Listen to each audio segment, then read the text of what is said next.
நாரத முனிவர் ஏன் விஷ்ணுவிற்கு சாபம் கொடுத்தார்? உங்களுக்கு விஷ்ணு பிடிக்கும் என்றால் ஒரு லைக் பண்ணிக்கோங்க.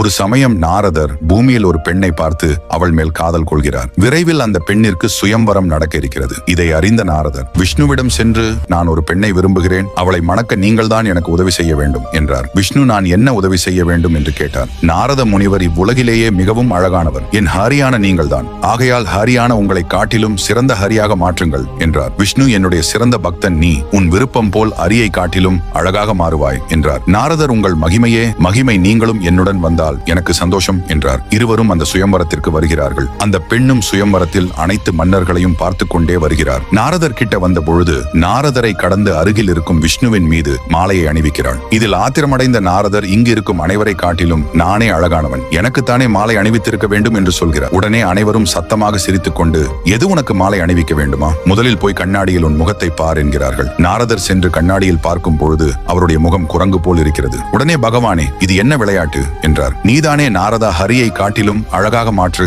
என்றாய். ஹரியிற்கு குரங்கு என்ற இன்னொரு பேரும் இருக்கிறது அல்லவா? அது உனக்கு தெரியாதா என ஒன்றும் தெரியாதது போல் கேட்கிறார். இதில் ஆத்திரமடைந்த நாரத முனிவர், நான் எப்படி விரும்பிய பெண் கிடைக்காமல் கஷ்டப்படுகிறேனோ அதேபோல் நீங்களும் வருத்தப்படுவீர்கள். எந்த குரங்காக என்னை மாற்றினீர்களோ அந்த குரங்குகளின் உதவியுடன் தான் உங்கள் தேவியை நீங்கள் சென்றடைவீர்கள் என்று சாபம் கொடுத்தார். உங்களுக்கு விஷ்ணு பிடிக்கும் என்றால் ஓம் நாராயணா என்று கமெண்ட் செய்து நமது சேனலை சப்ஸ்கிரைப் செய்து கொள்ளுங்கள்.